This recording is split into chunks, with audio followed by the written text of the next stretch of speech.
It seems this justice for Mohbad is going to be a long one. Of course, it's already long, but it's going to be longer. Now, Sanshito has been taken off DNA. And another lawyer has been brought up. This lawyer,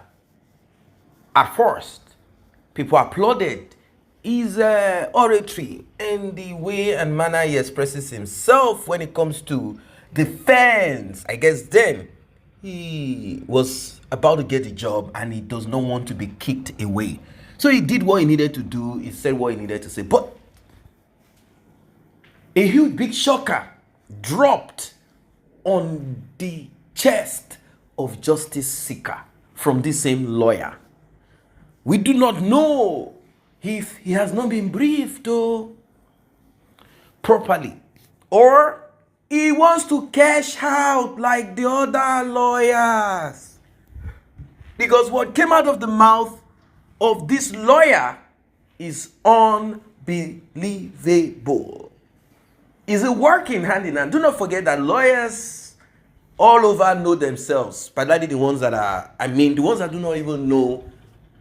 SANS. They want to know. Everybody wants to connect, like, let's just keep this like a kind of group, society, community, and you are their client. What lawyers are to do is to protect the interest, defend the interest, right? But when a lawyer begins to speak in favor, giving room to your opposition, you know what it means? Suddenly, it seems there is a U-turn that will shock you. Ladies and gentlemen, be prepared for this. You're about to see for yourselves. You're about to hear. You're about to hear what you have not heard before. Recall that Sanshito did the same when he came out of the corona inquest. He said certain things that didn't go down well with a lot of people. They could not understand why he hurted this. Like,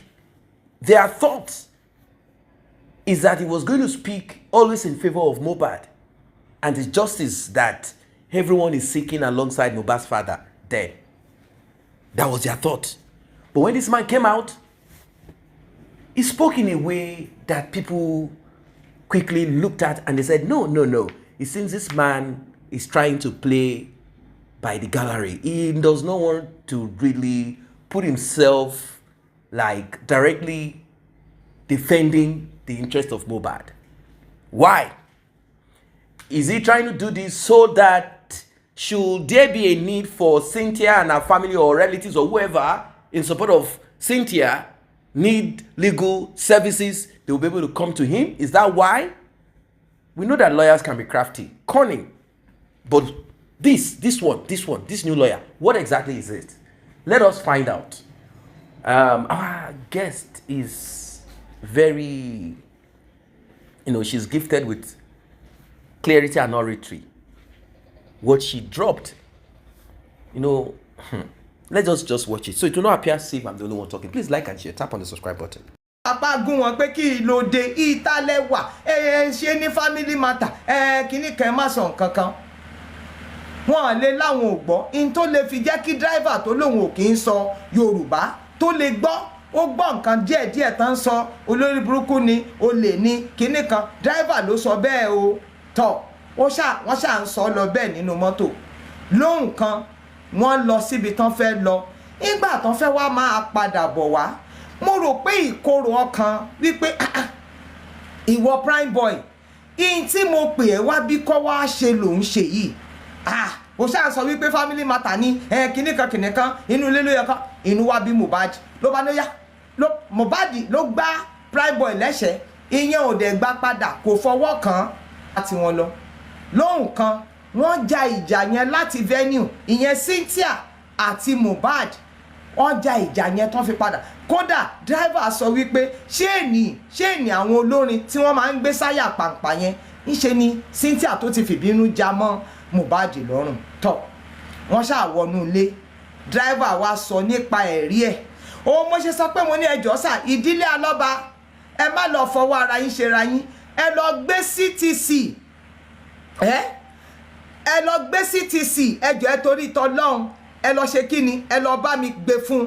kẹ́ ẹ gbé fún lọ́yà kẹ́ ẹ gbé fún pé kó kà á dáadáa àbẹ́ẹ̀gbọ́ yí pé kó kà á ẹ̀rí wọn jóòtọ́ o ẹ̀rí wọn ò jóòtọ́ ẹ ṣáàjẹ́ kó kà á now wọ́n wá padà wọlé so driver wa ní òun lọ bá Mohbad pé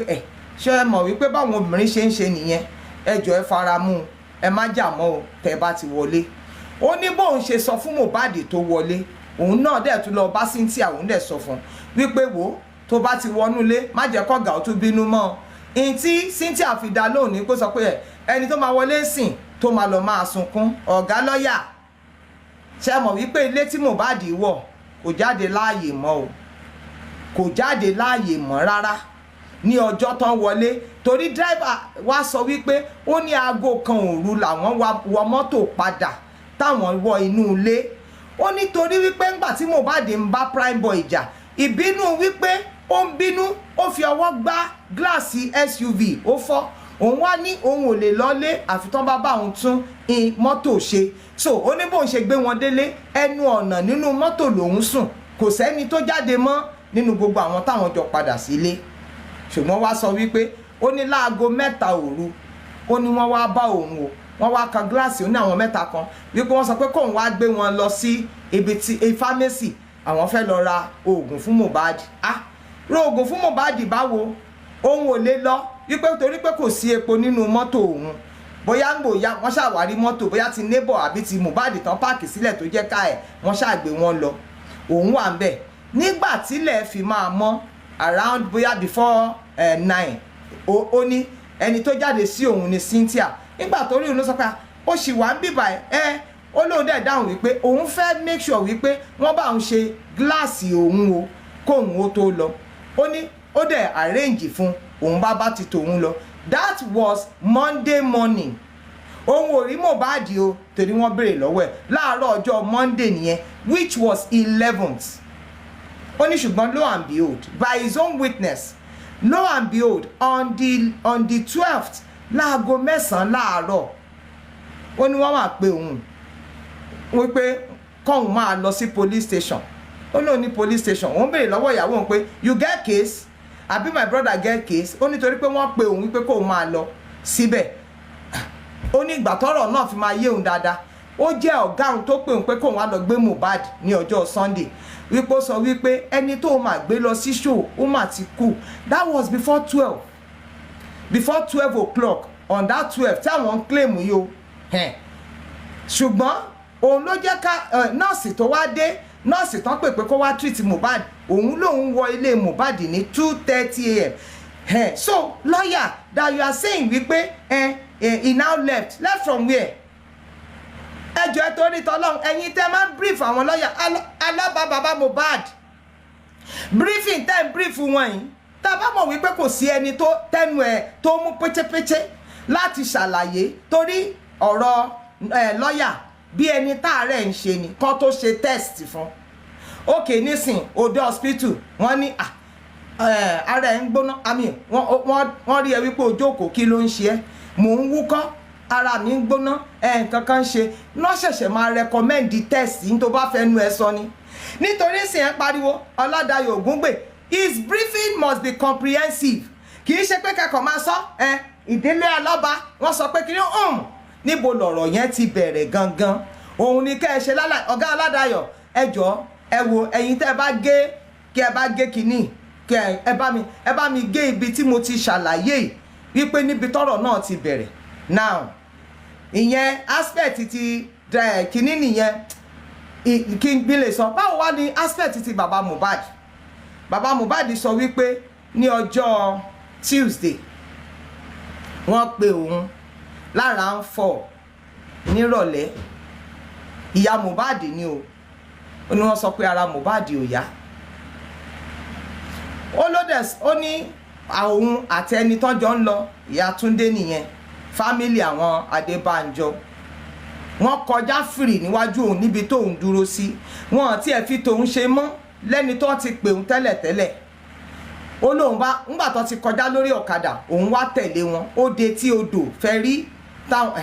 ó nígbà tóun débẹ̀ òun rí wípé àyè ẹnìkan péré ló wà nínú at least tá bá ń fọ́lọ̀ kéèsì ó yẹ kẹ́ ṣáà lè mọ̀ gbogbo àlàyé tọkùnrin yìí ṣe so ọ̀gá Ọládayọ̀ bẹ́ẹ̀ báyìí tí gbọ́ ẹ̀ tí gbọ́ dáadáa kì í ṣe pé kẹ́kàn dé kẹ́ sọ pé they have said ó wá wọ inú bó òbèlè yẹn pẹ̀lú wọn bó dẹ̀ jẹ́ ọkọ̀ ojú omi ṣáni níbo náà ń lọ wọ́n ń lọ sí ọ̀dọ̀ Mohbad torí tí wọ́n pè é pé kó wá tọ́ pé ìyá Mohbad sí ni wípé wọ́n ní ara Mohbad ò yá in tó dẹ̀ sọ fún bàbá ẹ̀ nìyẹn ohun tó tún ìyá Mohbad sọ nìyẹn nígbà tó fi máa wọlé bàbá Mohbad ní òun jókòó sẹ́yìn òun ṣáàrin tó jẹ́ pé kọ́ọ̀lù ń wọlé lemọ́ ó ń wọlé fún màmá Mohbad òun ṣáàrin bó ṣe ń gbé tán sọ̀rọ̀ wọn fi tòun ṣe eventually bóyá wọ́n bọ́lẹ̀ níbi tán sì máa bọ́lẹ̀ òun wá gba fóònù lọ́wọ́ wọn wọ́n ṣe gbọ́ òun wọ́n sọ pé ara ẹ̀ ti yá kóun máa padà lọlé ìyẹn bàbá Mohbad ó bá ní rárá ó sọ fún ìyá Mohbad pé òun ò padà torí pé bọ́n ṣe ń sọ yìí ọmọ yẹn ti kú ni ó ló kọ́kọ́ so mọ́ òun bí about 10 minutes ó gbèjù ó fòun sílẹ̀ wọ́n wá gbéra kán tó dọ̀sà pa London kán tó dé ibikíbi tó fẹ́ dé á tó nǹkan bíi 10 o'clock jù bẹ́ẹ̀ lọ wọ́n débẹ̀ bàbá Mohbad ní òun bá èrò níta ní bìbà òun ti bá èrò níta rẹpẹtẹ ṣáájú pé kóun ó tó dé ìyẹn bàbá ọmọ o somehow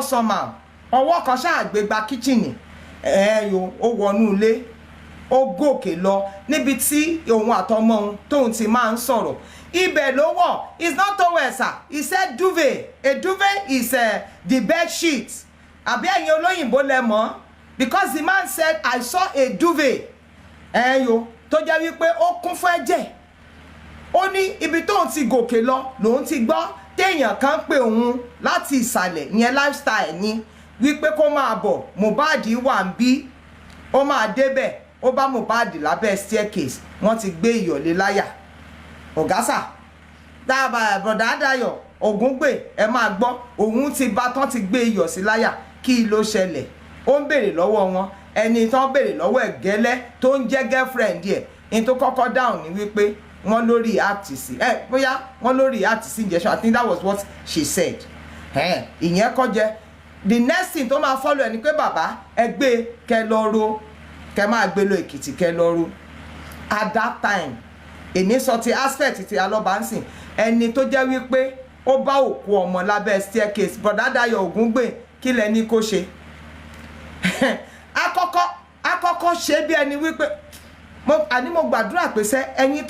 àwa tọ́mọ òkú mọ́ lọ́wọ́ rí ọmọ ò mà ní kú mọ́ wà lórúkọ Jésù mo mọ̀ wípé lákòókò yẹn gbogbo ọjọ́ ayé ẹ̀ ló pin bó ṣe rí òkú ọmọ yẹn lábẹ́ staircase tó ń bi wọ́n pé kí ló ṣẹlẹ̀ tèrò ti kúnta tí ò sẹ́nì kankan ẹ máa sinmi ájì ẹ fi ilẹ̀ mo ti block ẹ̀ mi ò mọ̀ pé mute yẹ èmi ò mọ̀ sọ ẹja máa bọ́rọ̀ wa lọ now so wọ́n wá ní gbà tí èrò yẹn ti wá pọ̀ tí bàbá Mohbad dẹ̀ ti wọlẹ̀ tó ti rọ́mọ ẹ̀ ó wò ké ó wọlẹ̀ ó lóun ní pé òun pe dàrósà before kó tó pe dàrósà pa kìíní ti wá ba kí lórúkọ ẹ̀ Davido ó ní wọ́n ní kóun fún ní 2 million naira ibi tí gbogbo ẹ̀yin tó jẹ́ wípé ẹ fi ojú ọkùnrin yìí winá I'm not if you do not know I'm not talking to you I'm talking to Oladayo Ògúngbè because he just came on the case so ẹ jẹ́ n ṣàlàyé mi ẹ bá ń kọ́ tiẹ̀ kẹ bá ń kọ́ tiẹ̀ fún bọ̀dá Adayọ̀ Ògúngbè kò gbọ́ if they have not briefed him well let him know the briefing now pa kìíní Davido ó wá bá wípé wọ́n ní kóun fún 2 million naira ó ló ní pa kan lọ bá so mo wá sọ pé mo ní gbogbo ẹ̀yin tẹ́ ń sọ wípé alọ́ba ń fòkú ọmọ ẹ̀ gbowó ni mi ò mọ̀ bóyá kí n sọ wípé a ṣẹlẹ̀ sí yín kẹ́ bá lè mọ̀ kẹ́ bá lè rí tiyín náà fi gbowó ẹni tó jẹ́ wípé for the first time in his life ó gbọ́ 2 million naira mi ò mọ̀ bóyá ó gbọ́ rí tó dẹ̀ kú òun bẹ̀ tó ní ẹ lọ kó fún PA ẹ̀ tó ní ẹ lọ kó fún PA ẹ̀ ó pé ó ní PA so ó wá ní ẹjẹ́ àgbòkú ọmọ ẹ̀ ká máa gbé lọ police station ó dẹ̀ gbéra ó sọjọ́ yẹn pé lọ́ọ̀yà ẹ̀ wà ń bẹ̀ o ó sọ wípé lọ́ọ̀yà ẹ̀ wà ń bẹ̀ òun rí ó sì kí ló tẹ̀ tún sọ ó ní gbogbo àtàfà àti gbogbo wọn láàrin wọn ló wà tó débẹ̀ tó ní ẹjẹ́ àgbé òkú ọmọ ẹ̀ ká máa gbé lọ Bọ̀dá Dayọ̀ Ògúngbè ẹ máa gbọ́ kọ̀ọ̀kan he did not just left he took the boy's body wọ́n gbé lọ sí police station ó gbà tán débẹ̀ ó ní àwọn wọlé níbi tára òun ti ń gbọ̀n tán ní kó òun kọ statement òun ò lè kọ òun sọ pé nǹkan báyìí ló ṣẹlẹ̀ sóhun tí wọ́n dẹ̀ bá òun kọ́ lẹ̀ ó ní kódà òun ti fẹ́ sign táwọn ti ń lo bíi 3 hours gan ń bẹ̀ ó ní ṣàdédé lẹ́nìkan jáde láti inú iná ọ́fíìsì wọ́n wá béèrè lọ́wọ́ òun pé kí ni ibo làwọn ti rìpọ́ọ̀tì ọ̀rọ̀ tẹ́lẹ̀ òun ní àlejò lòun níbí báyìí ọmọ òun ní ẹni tó ti ṣàìsí òun ní kóun wá gba police report ni ó ní wọ́n sọ pé kì í ṣe bí ló ti ṣẹlẹ̀ kó máa gbé e lọ wọn ò fún o wọn ò fún Ọ̀gá Dayọ̀ Ògúngbè ṣe ń gbọ́ so ó gbé òkú ọmọ yẹn dé police station ó wá yá wọ́n sọ fálámbúláǹsì àti dàrósà àtàwọn tó wà ń bẹ̀ wọ́n wá gbéra láti Lẹ́kí wọ́n wá gbé òkú Mohbad wọ́n ń gbé bọ̀ ní Ìkòròdú ṣèbí kọ́lọ̀ má jẹ́ kí ayé ó mú wa kọ́lọ̀ má jẹ́ àkàndàmú láyé nígbà tó bá ti kéèyàn nìkan adágbélébú ẹ̀gbẹ́ wọ́n wá ní kóun máa gbé bọ̀ ní Ìkòròdú wọ́n wá dé Ìkòròdú mọ́ṣúárì gbogbo máìndì ẹ̀ ni pé wọ́n ṣàtì ẹ̀ bá òun gbà sínú mọ́ṣúárì náà tílẹ̀ fi máa mọ́ ó débẹ̀ lóde fo wọ́n ní àwọn ò lè gbòkú ọmọ nígbà tí ò sí police report nínú ìrìn àjò yẹn sà ẹ ṣe mà nínú ìrìn àjò yẹn Bọ̀dá Ògúngbè Ọládayọ̀ àwọn kan ti gba doctor's notes wọ́n ti gba police anything sọ́wọ́ wọ́n fún bàbá Mohbad ni torí wípé wọ́n fẹ́ make sure pé wọ́n gbé Mohbad sin ní yàjóyàjó wọ́n wá dé morgue ok ambulance ń complain wípé ibi tí wọ́n gbé òun dé yìí òun ò tún lè lọ fọ́dà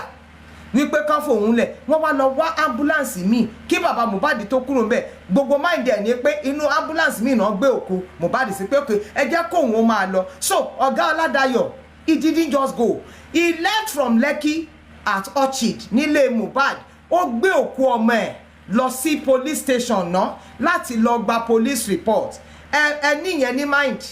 ó wá pọ̀ fún nígbà tó ti kọ́ tó ti dictate ẹ̀jàre tó ti bá kọ́ tó tiẹ̀ ti fẹ́ sáìnì ni wọ́n jáde náà wá indie so that the house boy's body can be buried immediately látọ̀dọ̀ àwọn tó pa ẹ wá gbọ́ Bọ̀dá Dayọ̀ Ògúngbè o ṣé ẹ mọ̀ wípé nígbà tí wọ́n fi máa tí bàbá Mohbad tó sọ pé òkè ẹ jẹ́ kóun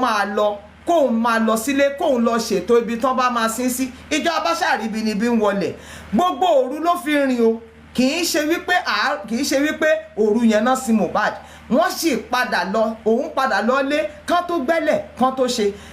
Bọ̀dá Dayọ̀ ẹ lọ check it out ẹ rí wípé around 1 o'clock sí nǹkan bíi 2 àbí 2 náà sí Mohbad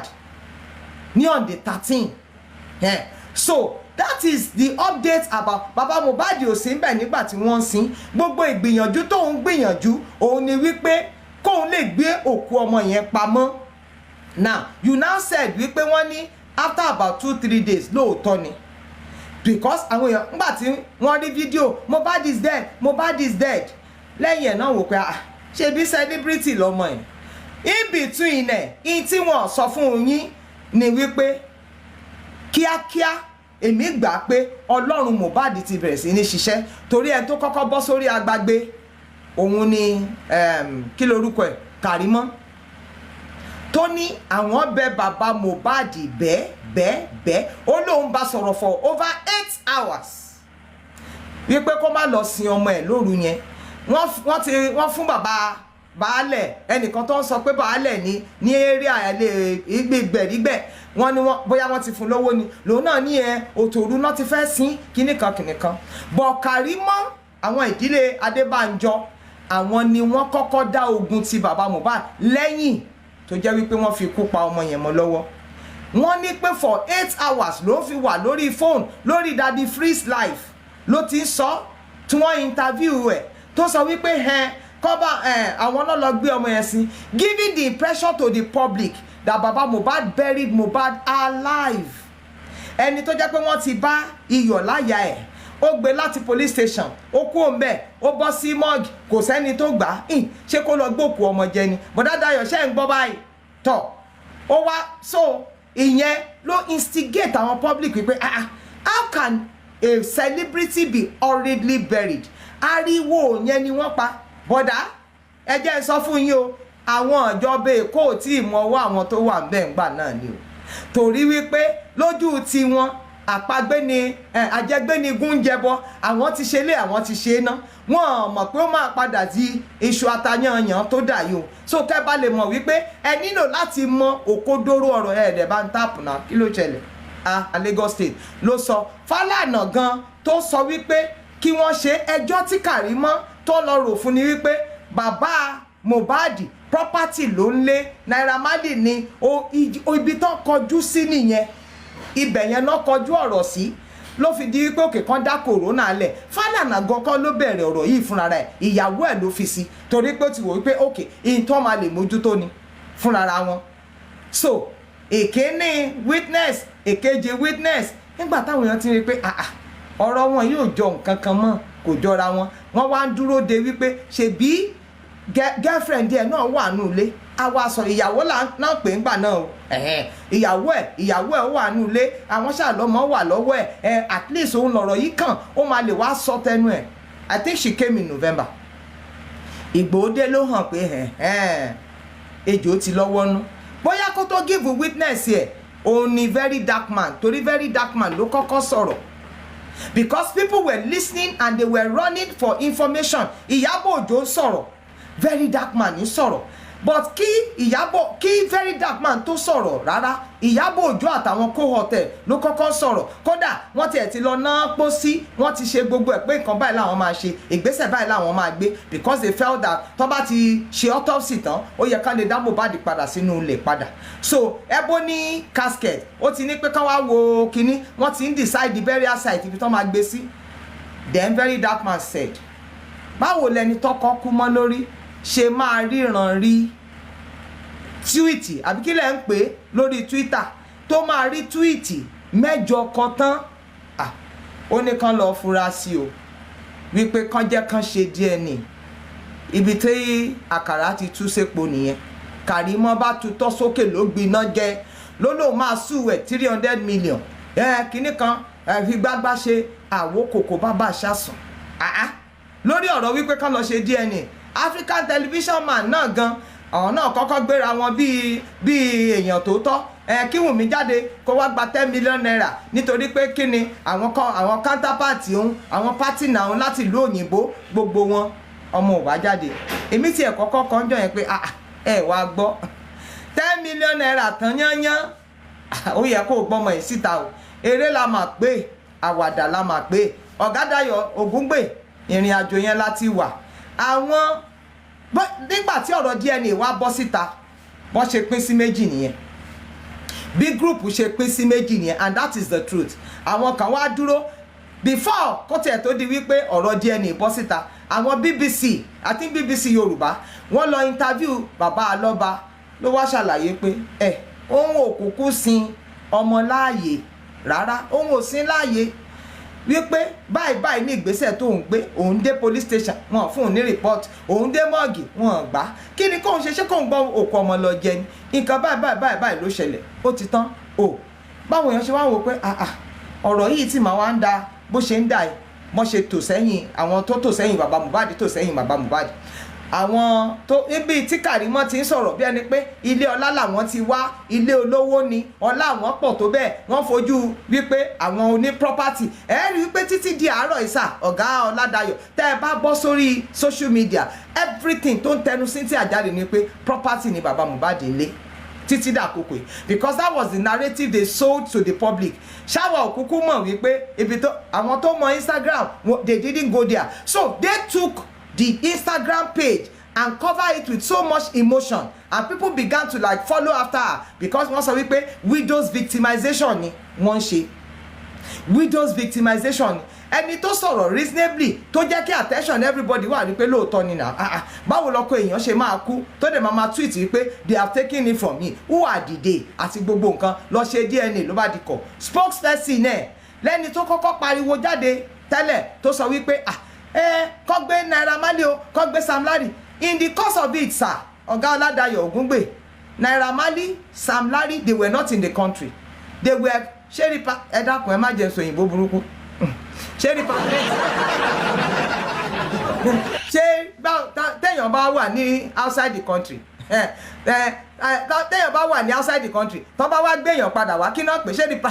repatriation ni àbí kíni kò kàn mí. àwọn ọlọ́pàá ṣáà kó àwọn méjèèjì ó di ṣọ́lọ́ wọ́n lọ tì wọ́n mọ́lé. Yes, I think they were there for like about 3 or 4 months. Àti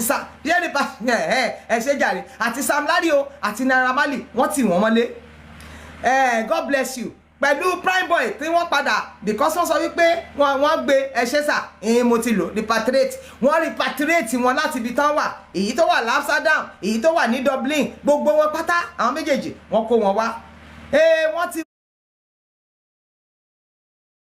witnesses òun ló fà ló gbé wa débi tá a dé, ṣùgbọ́n ibi tó gba ṣòkòtò nídìí wọn tó gba tíkẹ́ẹ̀tì nídìí gbogbo wọn ni wípé ẹ wá ṣe DNA ó tán. Otherwise gbogbo àwọn tó ń béèrè ọ̀rọ̀ lọ́wọ́ wọn kò sẹ́ni sòótọ́ ń bẹ̀, kódà àtọmọ ìyá ẹ̀ tó wà ń bẹ̀, ọmọ bàbá ẹ̀ ìyẹn tó ń pè ládùúrà Shedrack, gbogbo wọn ló wà ń bẹ̀ sá o. Bọ̀dá, I am giving you this update kẹ́bàlì mọ̀ pé you can't just agree. Kò sí gbígbà mo gbà kí lẹ gbà. So tí alọ́ba tọrọ ò bá ta lẹ́nu ẹ̀ pérépépépé ẹ jẹ́ sọ fún yín, ẹbí alọ́ba tí ìbá ṣàlàyé dáadáa Ìyábọ̀ Òjó ló lè wọlé bí èmi báyìí. Mi kì í ṣe bí alọ́ba bọ̀, mo sọ wípé ẹni tí ìbá ṣàlàyé ní kíkún fún yín kí gbogbo ọ̀rọ̀ yẹn ó lè yé yín, Ìyábọ̀ Òjó ló lè o. Ìyá yẹn ó gbé aago, ó gbé báíbù ńjọ́ náà ló kọjú mọ́, bẹ́ẹ̀ kò dẹ̀ pé Ìyábọ̀ Òjó jẹ́jẹ́ ló lọ ó ń búyà Mohbad, ó ń bú Cynthia wípé ìtàn pé wọ́n náà ń jẹ́ transformer, wọn ò lè gbèjà ọmọ ó tán. Bí Ìyábọ̀ Òjó ṣe gbá mọ́ ìyá oníyà nìyẹn, ìyá oníyà bá sá wọlé. So àwọn èèyàn ti wò pé it is government against alọ́ba, gbogbo èèyàn tí ẹ mọ̀ wípé alọ́ba máa dè sí i gan. So àwọn ẹbí ẹ̀ oníkálùkù lọ pa gọlọgọlọ, ẹnìkan péré tọ́yàn tí lẹ́yìn ìlú òyìnbó ló wà, Fámúyìwá Ayọ̀ lórúkọ ẹ̀ ń jẹ́, ti lórúkọ ẹ̀ nínú kílẹ̀ ń pè inú lẹ́tà tẹ̀ ṣalábàápàdé ẹ̀. I am giving you this lowdown for you to know that sir, ìntẹ́ wá jà ìntọ́lọ́hún ti jà parí ni, òǹtẹ̀ ìjọba péré la nílò fún DNA. Lè gbà Èkó ò lè ṣe nǹkan kan fún wa. Mi ò tí bọ́rọ̀ mi dá ibi tí mo fẹ́ bá, bóyá torí ti yín gan ni mo ṣe máa ṣe, torí pé àwọn àlàyé tẹ́ ń ṣe ń bí báyìí wípé bàbá Mohbad left. He left when he got to the police station and they did not give him police report, and he got to the mortuary and they did not allow him put his boy there. Some points a rò wípé bóyá wọ́n ti fowó ńlá tán jẹ tó jẹ́ wípé ó ti kúrò ni. Thank God for versatile justice fighter. Àwọn ló wá lọ níjọ́ tán máa sọ wípé ó ń bọ̀ ní court tó fi wá, òun nìkan náà lè mú ọ̀rọ̀ ẹ̀. So ẹ jókòó, wọ́n feature ọ̀rọ̀ yẹn o, wọ́n feature any witness o. Nígbà tí kí lorúkọ ẹ̀ Tótóbi tó máa give verdict and recommendation yẹn kò padà sídìí àwọn witnesses. And how did these witnesses come? Ní April of 2024, nígbà tí first lawyer tó kọ́kọ́ bá bàbá Mohbad lọ sí court tán rí wípé kò wà competent tó sí irú ọ̀rọ̀ tó jẹ́ wípé ó wà lẹ̀, wọ́n change it. That was the first lawyer. Wọ́n mú ẹlòmíì wá, bóyá ṣé wọ́n ti mẹ́lòmíì I think àwọn tó wà in the diaspora they are like okay ẹ jẹ́ kán mú èèyàn wá. Àwọn èèyàn ẹni tó mú wá is also abroad,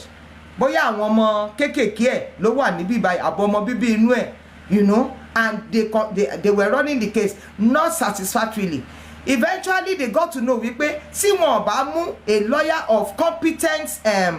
authority and qualification, ipe kéèsì yìí ó ti kọjá bí wọ́n ṣe ń sọ, wọ́n wá mú Sanshitu wá. Sanshitu came in 2024 April 2024 April, and I was there when the man said, okay, in tóun ti rí kékeré nínú kéèsì, ẹ jẹ́ kí wọ́n lọ reopen ibi tí wọ́n pa Mohbad sí as a crime scene. Ṣótóbi ò gbà. Okay, ó cancel yẹn. Èkejì, ó ní wípé petition Mohbad tí ó date ní 27 June 2023 wípé kọ́ open nẹ̀ wípé it can be a motive fún pé kéèyàn kọ́ fi pààyàn. Ṣé mọ̀ wípé wọ́n ní lọ́ọ̀yà tán gbàǹgbà yẹn, èmi ò mọ̀ o, but wọ́n lòun ló sọ pé rárá àwọn orúkọ tán dá yẹn wípé ọba kì í wá kóòtù, ẹ̀ṣẹ̀ yẹn léjì ò Bọ̀dá Dayọ̀ Ògúngbè. Ìkẹta tó wá make application pé okay, tá bá sọ wípé ọ̀rọ̀ yìí rí báyìí nítorí pé à ń wádìí irú ikú tó pa Mohbad ni, ẹ jẹ́ kí àwọn witnesses kan wá. Sam Larry wọ́n pè, Naira Marley ó wá, nurse Kuramed Perez àti driver wọ́n ní kan wá. Àwọn méjì wá by virtual, ẹnìkan péré ni ò wá nínú àwọn mẹ́fà tí wọ́n pè yẹn. Prime Boy gan wá. Ìgbà tí Prime Boy wá, okay, mo sọ pé mo ní àwọn méjì péré ló sòótọ́, ẹnìkan ló sòótọ́. Prime Boy náà sọ nǹkan, ó sọ nǹkan tó jọ, ó sọ nǹkan tó jẹ́ wípé èèyàn fi lè máa wò pé ìdí kan wà.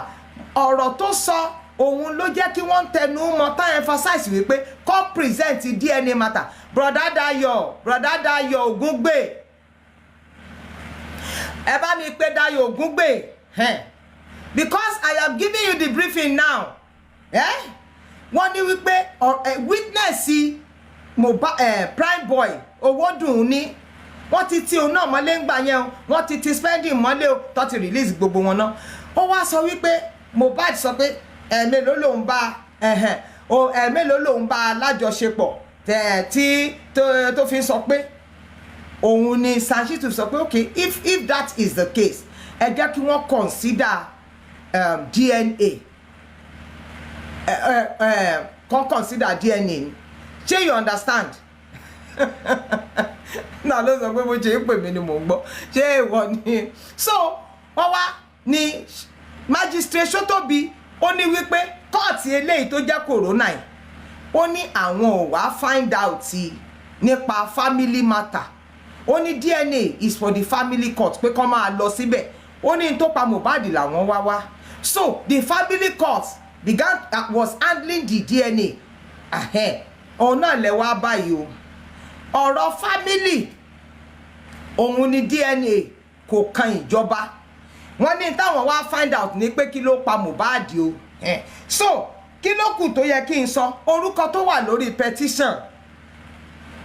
nígbà tó fi máa di November 2023 ó ti bẹ̀rẹ̀ sí ní di àrítọ́ka sí wípé sẹ́ ẹ wojú ilẹ̀, ẹ wẹnu ilẹ̀, ẹ wẹnu ọkọ́, ọwọ́ lọ́wọ́ yìí sọ, ohùn lóhùn Jacob, ọmọ ilé kì í ṣe ti Mohbad. As at November 2023 látòkè sísàlẹ̀ láti gbogbo ẹ̀ sà ẹ má gba ààyè ẹyọ kan wípé wọ́n máa lọ ṣe kinní yẹn ní bòńkẹ́lẹ́. Kò ṣeé ṣe ní bòńkẹ́lẹ́. Gbogbo àwọn tó jẹ́ wípé wọ́n dúró ti alọ́ba lórí ìrìn àjò bó ṣe ń wádàájọ́ òdodo fún ọmọ wọ́n dúró tí èkíní Lagos State wọ́n láwọn máa ṣe autopsy, wọ́n ṣe autopsy ẹ̀bù ni kí náà sọ pé ó ṣẹlẹ̀ wọ́n ti tètè gbé Mohbad sí, ara ẹ̀ ti jẹrà, kò ṣe àwọn ò rí nǹkan kan mú. Wọ́n lọ wọ́n dé, wọ́n gbé nǹkan kan lọ torí pé bàbá Bẹ̀rẹ̀kẹ̀tẹ̀ tó pè yín yẹn náà ó pe commissioner of information Ọmọtọ́ṣọ́, ó pè ní January 29, 2024 tí bàbá Mohbad lọ bẹ̀. Bó ṣe pé ẹ̀yin báyìí Bọ̀dá Dayọ̀ Bọ̀dá Ọládayọ̀ Ògúngbè, bẹ́ẹ̀ náà ló pe commissioner of information wípé ó yá bí mo lè bọ́ investigation ọ̀rọ̀ Mohbad dé náà àwọn máa gbé lọ sí NMS wípé kọjọ kan fáwọn ní 10 weeks because as of December 2023 wọ́n ti close down corona court. Dẹ̀ padà síbẹ̀ until April of 2024. Nígbà tó afẹ́fẹ́ ti ń fẹ́ tó ti fẹ́ bẹ̀rẹ̀ sí rírí ibi tí adìyẹ ti ń ṣe gá, tó ti rí wípé tó ọ̀dọ̀ àwọn lọ̀rọ̀ wọ́n bá ti lè bá wọn sọ̀rọ̀ báyìí wọ́n máa kanra ni. Gẹ́ẹ̀lì kan tó ń jẹ́ Nena ó wà níbi conference kan pẹ̀lú kí lorúkọ ẹ̀ Sanwó-Olú ó ní pé ẹjọ́ ọ̀rọ̀ tó jẹ́ pé ó ń da gbogbo ògbórorú tó ń ba gbogbo abiyamọ lọ́kàn jẹ́ ọ̀rọ̀ Mohbad ni ẹjọ́ sà ọ̀gá Sanwó-Olú kí lẹ̀ ń ṣe sọ̀rọ̀ Mohbad nǹkan tí Sanwó-Olú sọ ni pé ṣé Mohbad ló máa kọ́kọ́ kú ni ìyá ọmọ Ìgbò lóbìnrin yẹn o lẹni tó ń béèrè lọ́wọ́ bàbá kínní kí lórúkọ ẹ̀ gọ́vnà Èkó ánsà tó fi dá lóhùn nìyẹn so nígbà tó ti bẹ̀rẹ̀ sí ní hàn wípé ọwọ́ àwọn tó wà ń bẹ̀ yìí ó ti ní ọwọ́ àwọn kan nú náà ń ṣe gbogbo ìgbìyànjú láti dá ẹ̀ dáhùn wọ́n dẹ̀ try kí ni wọ́n ṣe number one they did not condone off that place they did not declare it a crime scene number one nìyẹn number two what did you say you said something you said there is a doctrine of last seen in law wípé who saw the deceased body last 24 hours 48 hours 72 hours is either taken as a witness as somebody who will recount what is there or as a suspect as a witness o as a suspect o wọn ò mú wọn gbogbo àwọn 15 tó wà nílé pẹ̀lú Mohbad wọn ò mú wọn everybody they are together and they are not saying they are not correlating in their witness ẹlòmíì àbúrò Mohbad gangan ó ní ẹni tó bá sọ wípé òun rí Mohbad kọjá 12 o'clock ní ọjọ́ Monday 11 wípé irọ́ ló pa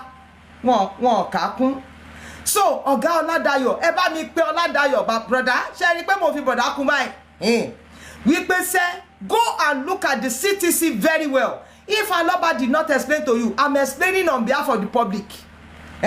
on behalf of the people that are dedicated to this cause who are mothers who are fathers genuinely àwọn tó jẹ́ wípé oorun ò sí lójú wọn sùn wọn wò torí pé kí Mohbad ó ba lè gba justice I am speaking on their behalf thank God wípé èmi lọ sí corona from April 2024 to July 11 when they wrapped it up I did not miss any session at all tó bá pè lẹ́ẹ̀kan lóṣù máa lọ tó bá pè lẹ́ẹ̀mejì lóṣù máa lọ ìgbà tí Yomi gan pé àpèjọ irọ́ ẹ̀ mo ì lọ ẹ̀ẹ̀mejì tó pé mo lọ so just so that we can be represented wípé sẹ́ àwa àyà ọ̀rọ̀ yìí ó ká wa lára so ọ̀gá Ọládayọ̀ Ògúngbè go and look at that petition very well Lagos State failed us in every way wọ́n pe pathologist wọn wá I was there during the cross examination God bless you ẹ bá mi máa pè é so ìgbà tó ṣe cross examination mani náà tó wá tó ṣe first autopsy ó ní wípé òun tiẹ̀ gbọ́ wípé they kept the sample for many months they did not take it wọ́n béèrè lọ́wọ́ ẹ̀ pé what are you supposed to do tẹ́ bá gba sample ó ní tẹ́ bá gba sample ó ní ẹ máa fún àwọn ọlọ́pàá Dr. Shitu ní pé did you give the police ó lóun fún wọn ó ní ṣùgbọ́n òun padà gbọ́ wípé that sample was not attended to for so many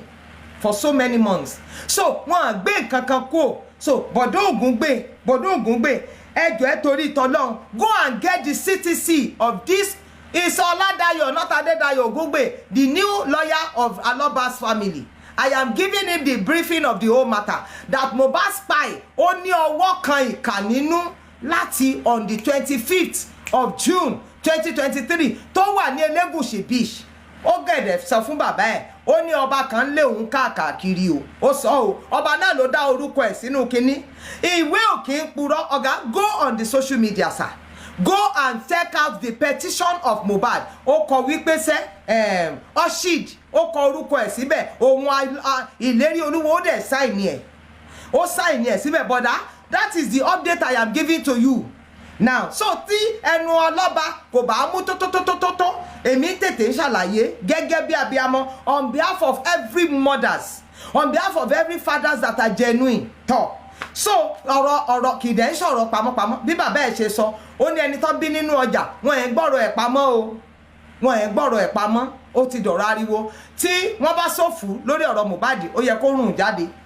tó bá wúkọ́ ó yẹ kí gbogbo èèyàn wúkọ́ yẹn lórí ọ̀rọ̀ Mohbad nítorí pé àwọn èèyàn ló sọ wípé rárá àwọn ò lè gbà kí ìyàwó jẹ Alọ́ba wípé àwọn ò ṣe nítorí tara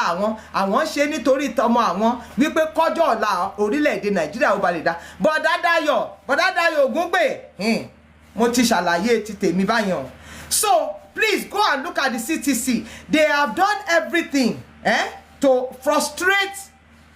Alọ́ba on this matter but now let me now wrap it up. Ẹ wá jẹ́ máa sọ fún yín. Ṣẹ́rí, there are many questions tẹ́ ẹ sọ yẹn wípé there are many questions unanswered. Kì í ṣe Alọ́ba ló suspect Cynthia. Dayo Ògúngbè, like Kabiru Akingbolu is the lawyer of Cynthia. Thank you. Ẹ má ti comment mi, ẹ bá mi pé Ọládayọ̀ Ògúngbè, ẹni pé kó wá gbọ́, ẹ bá mi cut clip yìí fún, kó gba lè ní briefing, kó lè ní briefing ọ̀rọ̀ yìí. Èmi ìyá on behalf of ẹ̀yin ìyá tòótọ́ ni mò ń ṣàlàyé fún wípé ṣe bọ́rọ̀ yìí ṣe ríre o tọ̀ kó gbọ́ o, ẹ bá mi gé fún kó má di wípé kíní kan. Lagos State wọ́n ti parí iṣẹ́ tiwọn lórí ọ̀rọ̀ ìrìn àjò Mohbad. Wọ́n ti parí nítorí Sanwó-Olú Babájídé ó ní Mohbad kan ló máa kọ́kọ́ kú. Lóòótọ́ ni so ó dẹ̀ ti parí iṣẹ́ ti ẹnìyẹn torí n tó sọ ni wípé wọ́n máa bá gbókù Mohbad jáde, wọ́n ti gbé jáde, wọ́n máa ṣe autopsy, wọ́n ti ṣe, wọ́n dẹ̀ sọ pé àwọn ò rí nǹkan kan. Kódà wọ́n tún pe family pe the second pathologist in tó dé tó wá ṣe leléyìí o. Ó ní pé òun béèrè àwọn nǹkan kan lọ́wọ́ IPO in charge, wọ́n fún, I was there, he said so,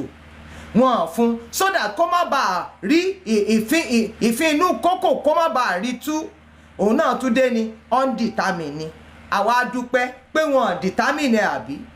DNA determine. DNA ó determine kú tó pa Mohbad. Bọ̀dá this is not allegedly, ẹjọ́ sà, allege kọ́, Mohbad kọ́ ló bí Liam. So ẹ má jẹ́ kẹ́nìkan kì í sì ṣe nǹkan tán máa gbé ṣe lábẹ́ ilé rárá. Yí pé ìjọba kan ṣe rí bẹ́ẹ̀ ṣe sọ fún Bẹ̀rẹ̀kẹ̀tẹ̀, bẹ́ẹ̀ ṣe sọ London 19 tẹ́ ẹ làákalẹ̀, ẹ jẹ́ lọ máa túwèé o. Ẹni pé a public interest litigation, it must also have an update that will be made to the public.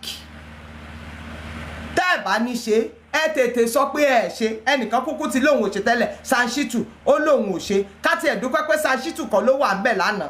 Torí ìgboro ìbá ti dàrú, iná ìbá ti jó, ogun ìbá ti jà. Ẹni ẹlẹ́ni ó ti tètè kúrò ńbẹ̀, kẹ́ má fẹ́ rẹ̀ yíhun lára. Bọ̀dá sà, if you are not going to do the DNA, wo ẹ jẹ́ ká lọ fẹnu ara wa sọ. Èkó kọ́ ló ní ọ̀rọ̀ yìí o. Joseph Olúwabámiwò Alọ́ba ló sọ pé kémi ó tó gbọmọ. Ó yá Bọ̀dá Dayọ̀ ẹ tiẹ̀ gbọ́ ná. Bọ̀dá Dayọ̀ ṣé èèyàn á máa kéré nídìí nǹkan ẹ̀ ni? Mo ń béèrè ni sà. Àti pé ṣé báyìí ni mo máa ṣe nǹkan mi, ṣóyè ó yí padà ni? Tó bá gbàyàwó ọ̀lẹ ṣé wọ́n ó gbọmọ ọ̀lẹ?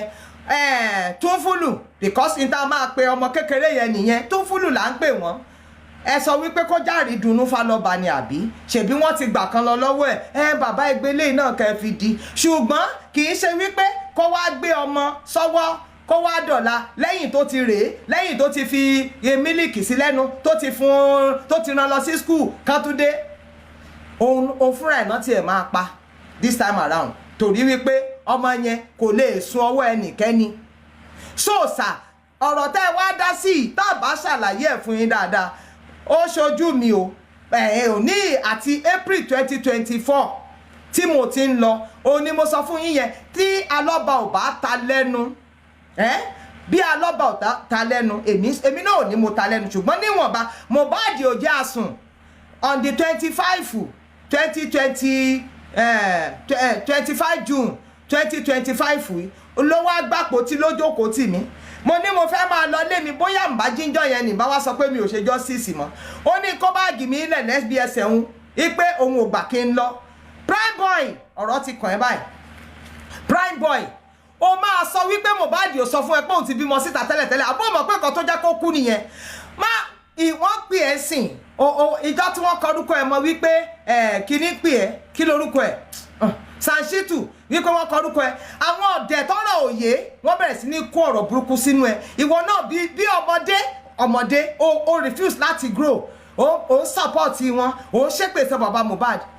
ló ń ṣépè fún. Sórí Mohbad tí Mohbad ò bá gba ìdájọ́ cost me that I said it ó lè sinmi. Mi ò gbé ẹ ṣépè, mo rí ẹ̀yin méjèèjì báyìí nínú àlá mi kì í lálàá. Mo sọ mo tún sọ ṣé o mọ̀ pé mo sọ fún ẹ mo ní mo ti in tí mo kọ́kọ́ ṣe ni pé I called your mother mo pe ìyá ẹ mo ní kó bá mi bẹ̀ ẹ́ kó pè ẹ́ lórúkọ tó ń pè ẹ́ wípé kó jọ wípé kó sọ pé kó fi ọgbọ́n rin ìrìn àjò yẹn tó bá tiẹ̀ máa tì ẹ́ mọ́lé gan o ò ní jẹ́ ká tì ẹ́ mọ́lé kọ́ ọ̀rẹ́ ẹ lè gba justice ṣé kò sọ fún ẹ tẹ́lẹ̀tẹ́lẹ̀ ìtẹ́jọ́ lọ ṣe ní Kòròdú níjọ́ tó pè ẹ́ pé kó wá sílé Saturday kí lẹ sọ mọ́jú kí ló gbọ́nu mọ́tò ó kọ̀ ó sọ̀rọ̀ táìmù tó máa jẹ́wọ́ leléyìí o I told you wípé wọ́n pè ẹ́ gẹ́gẹ́ bí ẹlẹ́rìí ni ọ̀rọ̀ ẹnu ẹ kan péré tó máa sọ òun ló máa gbé wa débi tá à ń lọ o Ibrahim Owódùn ní prime boy Mohbad ò fi ẹ́ lọ́rùn sílẹ̀ báyìí kó o gbà ìjọ tó o bá sọ òtítọ́ ọ̀rọ̀ yẹn tó máa fún it is just one word from you wípé nǹkan tán jà sí nínú mọ́tò lélẹ̀ ṣé o ti gbọ́ jẹ́ n tètè sọ fún ẹ lẹ́nu mi ní mo lálàárí ẹ o nísìnyí èyí tí mo ti rí ìwọ àti Mohbad ní on the 25th of June ó ní mo padà sọ fún ẹ ṣé mo sọ fún ẹ pé mo ní ìkẹta ẹ wà ìkẹta ẹ mo fẹ́ wá bá ẹ lé tẹ́lẹ̀tẹ́lẹ̀ ni but mi ò need láti wá jẹ́ tètè sọ́ọ̀sì torí it is a matter of public litigation gẹ́gẹ́ bí ọ̀gá Ọládayọ̀ ṣe sọ wá jẹ́rìí nǹkan tó gbọ́ nínú mọ́tò tí Mohbad fi ń bá ìjà pé ṣé nǹkan tó ń pè é wá sí nìyẹn tó fi ń dá sí nǹkan tí ò kàn ẹ́ wípé nǹkan tí mo fi lọ ẹ ò dá sí sórí ẹ lè purọ́ gbogbo ìdílé yín ò lè purọ́ pé ẹ mọ̀ pé Mohbad lọ́mọ ń ta ẹ lè purọ́ ẹ ò lè fọwọ́ ẹ̀ gbá orí rárá you cannot so wá tètè sọ ọ̀rọ̀ ẹ ló máa ṣe gbogbo wọn rọ̀ wọn lè pa anybody ẹ gbàgbé pátá ni ìtọ́ lè ṣe nìyẹn kọ́ máa fi King White kọ́ máa fi blọ́ọ̀kì àdúrà kọ́ máa fi Iyabo Òjó kọ́ máa fi blọ́ọ̀kì kí lórúkọ ẹ̀ Cynthia kò sí they cannot do more than that afẹ́fẹ́ ti fẹ́ àti ríbi tí adìẹ ti ṣe gá but prime boy jẹ́ kí n sọ fún ẹ promise ìlérí olúwa ọládìméjì ayọ̀bámi ọmọ alọ́ba emmanuel ọ̀rẹ́ ẹ̀gbá kékeré ẹ ọ̀rẹ́ tẹ́jọ rí òhù ara yín ọ̀rẹ́ tẹ́jọ sọ̀rọ̀ tinútinú ó sọ pé wá sọ ọ̀rọ̀ kan péré tó máa fi jẹ́ kí wọ́n lọ da ilẹ̀ bò ń lójú ṣó ti gbọ́ ìwọ ló ń dìlé ìsìnkú Mohbad ẹni pé òun ló ń dá òkú Mohbad dúró èyí tá lọ gbé ẹ dìde kó lọ máa halẹ̀ mọ́ kí lorúkọ ẹ̀ Joseph Alọ́ba kò lè ní títì Ìkòròdú kíní kan ó tó bẹ́ẹ̀ so kó jẹ́ tètè sọ fún ẹ so bọ̀dá Dayọ̀ àwọn update yẹn nìyẹn o ṣe ti gbọ́ because listen wọ́n ẹ̀yin lẹ sọ wípé the mind of the judge is like a still water and you said that it is lawyers that will determine the direction sir the direction is that tó bá jẹ́ wípé ẹnu yín náà máa fọ̀rọ̀ sí ẹ bá wa sọ fún wọn wípé body sample Mohbad tí wọ́n mú lọ bì kankan a lè gbéra lé Èkó mọ́ in gbogbo tí yóò yẹ kí wọ́n ṣe wọ́n ṣe kán yọ sample fóníkálùkù kán lọ ṣe níbi tán bá fẹ́ bẹ́ẹ̀ ni ẹyọ ti wà lé wa lọ́wọ́ eyín 32 ni Mohbad ní kò dẹ̀ tí ì lè jẹrà egungun wà lára ẹ̀ kò tí ì lè lọ ẹyọ egungun kẹ́ ẹ ṣa wẹ́lẹ́wẹ́lẹ́ bẹ́ẹ̀ pé mẹ́wàá tẹ́wọ́ gba sample ẹ̀kẹ́ egungun àti eyín ẹ̀ kò fún wọn ẹ jẹ́ kó ní kálukú mọ́ kó tiẹ̀ lọ. bọ̀dá Dayọ̀ àwọn tó bá da Mohbad ó ní n tán fara gbà o ẹ ti gbọ́ báyìí ẹ má lẹ́nìkan ò sọ tọ́ ó ní tí wọ́n fara gbá ẹni tó bú bàbá Mohbad lásán ó lẹ́gba tó ń jẹ ká tó wá sọ pé ẹni tó bá da Mohbad ò sùn o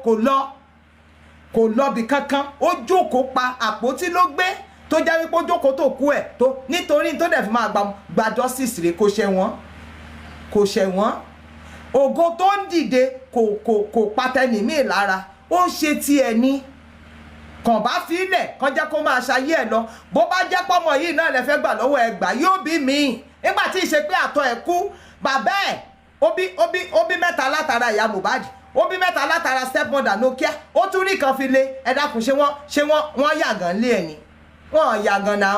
so ẹ bá mi bẹ̀ Mr. Dayọ̀ bọ̀dá Dayọ̀ Ògúngbè bọ̀dá ìntẹ́ wá ṣe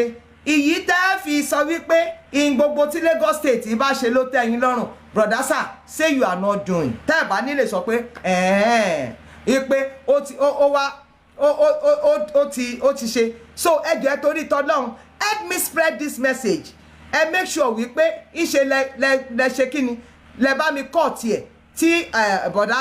Ògúngbè tó fi máa rí lèmi nìyẹn. Kí gbogbo wa ká lè ṣe kíni ká lè fọkànbalẹ̀. Ó ti tó táìmù ká lọ sinmi. Ó ti tó. Ṣé ni pé mi ò rà lọ́ba mi ò tiẹ̀ lè fi alọ́ba kò sí kankan tí mo lè fi ní alọ́ba lára torí gbogbo wa náà kọ́ la máa lè sọ̀rọ̀. Ẹ jọ̀ọ́ torí tọlọ́run ọ̀gá sà I have said my bit. Ìwọ̀nba tó jẹ́ wípé mo mọ̀ tún padà máa gbọ́. So wọ́n wá níyẹn wípé adúrú English tẹ kó jọ sínú ìwé yẹn pẹ̀lú gbogbo bẹ́ẹ̀ ṣe sọ lọ́dọ̀ Isa wọ́n wá ní wọ́n bá yín step ẹ̀ down ẹ̀dẹ̀ jáde lẹ̀ ń bọ̀ ok bóyá wọn ọ̀dẹ̀ tí ìdájọ́ mi tẹ́ bá padà lọlé lọ bá wọn bẹ̀ ẹ sọ pé sà ẹ̀ńtà àkọọ́lẹ̀ DNA eléyìí it is not a matter for Lagos State anymore ìntẹ́ ẹ fẹ́ bá wa ṣe ẹ ti parí ẹ̀ lọ́ndì 11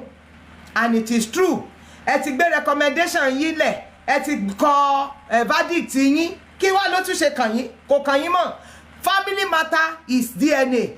What brought you to the court ni wípé àǹtí Cynthia sọ pé kán lọ mú court order wá wọ́n kẹ̀dẹ̀ ti mú court order ṣọmọ yín ló kú ni ṣọmọ Sanwó-Olú ló kú ni àbọ̀ ọmọ májísírèètì ló kú ni tó fi sọ wípé àwọn fẹ́ lọ ṣe kíni wọ́n fẹ́ lọ ṣe níbi táwọn mọ̀ níbo lẹ́mọ̀ so brother sir á dáa fún yín abẹ̀yìn nítorí ìtọ́lọ́run go and get the detail information about this whole matter. Ẹ jọ̀ọ́ torí ìtọ́lọ́run àbí ó wà nínú nǹkan tẹ́ ẹ kọ lẹ̀ tó sọ pé wọ́n ní kí Cynthia kó ìyọ̀ǹda orúkọ alọ́ba ó dẹ̀ jáde síta ó lóhun ó ní wọ́n fẹ́ òun mo rò pé ó ní ohun tẹ́ ẹ máa béèrè àbí ó ní ohun tẹ́ ẹ máa béèrè àbí wípé tó ó ní wọ́n fẹ́ òkè àwọn ìdílé láwọn ò mọ̀ ẹ fi ilẹ̀ o ló máa jẹ́ kí n blọ́ọ̀kì wọn no ṣe wá dogun as the man asked for too much and meanwhile DNA is not a family matter ó dàbí ẹni pé nísìnyí kí n gbéra wá béèyàn kan ni pé mo wá ralẹ̀ mi ì ralẹ̀ lọ́wọ́ ìjọba mo wá ralẹ̀ ni wípé ẹ dákun mo fẹ́ ralẹ̀ o ẹni tí mo wá kówó lẹ̀ fún kò fún mi nílẹ̀ kò fún mi lówó mi padà mo wá kó kọ́ọ̀tì mo wá sọ wípé tó ẹ wá bá mi bá a wí o mo fẹ́ gbowó mi padà ó ṣe àdógún tó bá ti fún mi lówó mi ṣèbí kí n máa lọ ni kò jù bẹ́ẹ̀ lọ àbí so the same thing mi ò ẹ̀yin fẹ́ nǹkan tí Cynthia sọ ni pé ó ní 101% òun bìlíìfù pé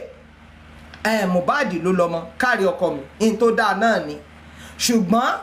bàbá tó nílé tó lórúkọ tórúkọ ẹ̀ ń jẹ́ Joseph Olúwabámiwò Alọ́ba àtàwọn míì wọ́n ní sọ pé ajá rárá òyìnbó kì í purọ́ science does not lie. Welcome back. For the benefit of those who do not understand that language that our guest spoken, I'm going to drop one or two so that you will get to understand it all. So the new lawyer is called Oladayo Ogungbe Esquire of Ogungbe and Ogungbe attorneys. He will be dealing with the DNA and estate-related matters of Promise Iliroluwa Aloba. Now, the DNA dispute has been there for a while. According to Mohbad's father, DNA dispute is what is disturbing or delaying the burial of Mohbad. Well, let us find out, what is Ogungbe saying? What is Ogungbe saying about this DNA and the situation surrounding Mohbad and all of that? What is he saying that prompted our guest to quickly jump out and make it clear to the world, like, Mr. Is it that you do not have a proper understanding, or you've not been briefed, or are you trying to speak from the two sides of your mouth? What exactly is wrong with you, Mr. Oladayo Ogungbe? Your job is clear. Manage the estate and DNA, particularly the DNA of Mohbad, even the estate, you can be kicked off. But right now, manage the DNA. How come you're speaking in such a way that does not show clarity? Now, Mohbad's father had said, or the Alobas have said, Cynthia should stop using Aloba until DNA result is out. Now, for me, saying that she should use Aloba after the DNA result is out does not make sense. One, if the family is saying that there was no customary marriage between Aloba and Adebanjo, then why will she be allowed or permitted if she's not married to your son? Why? Now, it seems there's a kind of U-turn or conflict of interest here, according to what our guest is saying, that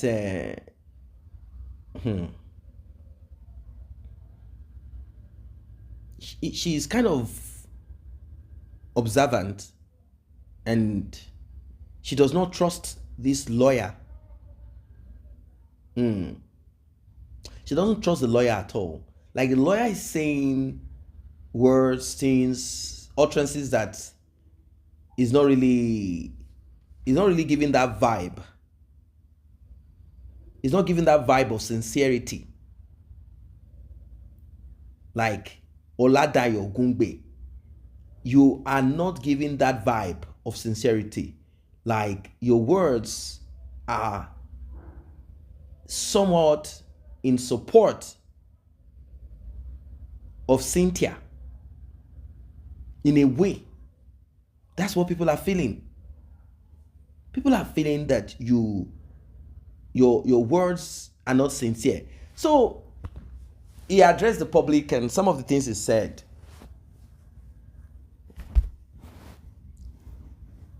a lawyer should not, man, you could use the word allegedly. Now, I know the DNA will be the deciding factor. A lot of people are pressed, they are not angry. Even our guest once said that if that DNA comes positive, Mohbad's father will be unalived by her. I don't know if it is literally unalived or just an expression, unalived. Like, I will unalive you if this DNA comes positive. Why? Because you've made the public, everyone, buy into this narrative that child is not for Mohbad. I have said it countless times. I said nobody in his or her right mind will repeat this utterance or this narrative that child cannot be for Mohbad because Mohbad slept with Cynthia once. It doesn't make sense. You don't have to sleep with a woman 1 million times before she gets pregnant. Like, are you filling up a bucket of water, and when it now gets full or filled over, flowing, then pregnancy? No, come on, let's be smart. Even Mohbad's father said this publicly, that he heard from a friend that he shouldn't even have repeated that kind of shenanigans. I mean, it's trash. It's full of stupidity. It shows lack of wisdom. In fact, I've heard it from people who are educated too, who are pregnant, who have children or grandchildren, repeating such fallacy. How does it like it's only once I did it? If you are saying my son said, or I heard from a friend of my son, that the duration, the time frame of this pregnancy and when they met after a long time of distancing themselves or separation, and then we'll know what we are dealing with, then DNA will still have to be the solution, answer to it. If you're saying that Mohbad had complained about this pregnancy and said he is not responsible, he's not the father, like, we met once, you left, then you came back after a long time and you say you are pregnant. Of course, it's possible. Now, we also heard that Shekpeteri conducted her own private DNA using Mohbad's mother and it came negative. We heard that. I guess afterwards, Shekpeteri quickly removed her hands from the whole shenanigans. She knows that hell is about to break loose. After all, they've tried their best to find a soft landing. They could not get where a laboratory will work on behalf of them, give them a fake result they couldn't get. So how are they going to go about it? How are they going to resolve this? It's a huge, big problem, right? So our guest, she recounted, summarized from the beginning what happened till now, because it seems this lawyer has not been properly briefed, or he's just not good enough because he's speaking trash, talking nonsense, using certain expression. He said Mohbad's father neglected Mohbad. I mean, how can you get a lawyer that you are expecting? If he's saying, according to narration out there, that he neglected his son, blah, blah, that's not what and that's not even what, unless you're just doing image building or you're building up a story. That's not what you're there for. It's not your job. That's for Sanshitu. Saying words, utterances like, I mean, he was giving the impression as if Mohbad's father left the child, this and that, blah, blah, blah. Like, our guest looked and read and saw and listened to all that he said and said, no, this lawyer, you're not working. You cannot come and be talking like Lagos government and their decision is all fine. That's not your job. Your job is to conduct the DNA and be there as the legal face of it. That's your job. You should have, I mean, they said Mohbad's father is paying for it. If Mohbad's father is paying for it, how then is Lagos State judiciary or the government, how then are they going to conduct the DNA? I'm paying for a service and you say you are the one that you just pay for the service, we will conduct it. Really? Well, if it's going to be conducted by Mohbad's father, fine. Cynthia can conduct our boy. If it's going to be conducted by the government and Mohbad's father is paying for it, then he has a right to know where it will be conducted. So when the results surfaces, we'll know where and what to talk and drag. That's how they said they did it in America. What a pity.